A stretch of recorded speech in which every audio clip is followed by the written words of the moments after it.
பஜ்ஜி வாங்கி கொடுக்குறான், அது வாங்கி கொடுக்குறான், இது வாங்கி கொடுக்குறான், எல்லாம் பார்க்குறான். வண்ண வண்ண விளக்கெல்லாம் பார்க்குறான். எல்லாத்தையும் சுற்றி காட்டி டயர்டாகிட்டு வீட்டுக்கு வராங்க. அந்த பெண்கிட்ட கேட்குறான், எப்படி இருந்ததுன்னா, எல்லாம் நல்லா இருந்ததுங்க, சாப்பிட்ட பொருள்லாம் அருமை, விளக்குங்கள்லாம் அருமையாக இருந்தது, விளையாட்டுங்கள்லாம் அருமையாக இருந்தது, எல்லாமே அருமை தானே. ஒரே ஒரு குறைங்க. என்ன குறைன்னு கேட்டாங்க. ஒரு சத்தம் பின்னாடி இருந்து டப்பா டப்பா டப்பா டப்பான்னு கேட்டுனே இருந்தது. அந்த சத்தம் மட்டும் இல்லைன்னா இன்னும் நல்லா இருந்திருக்கும். இல்லையா சொல்லுங்களேன்.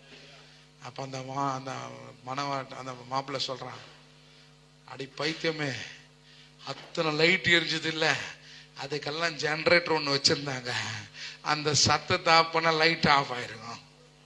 இல்லையா சொல்லுங்களேன். அந்த ஜென்ரேட்டர் தான் அந்நிய பாஷை. எத்தனை பேர் விசுவாசிக்கிறீங்க? அந்த ஜென்ரேட்டர் கரெக்டாக ஓடிச்சுன்னா எல்லாம் கரெக்டாக இயங்க ஆரம்பிச்சிடும். எத்தனை பேர் ஆமான்னு சொல்றீங்க? சத்தமாக சொல்ல.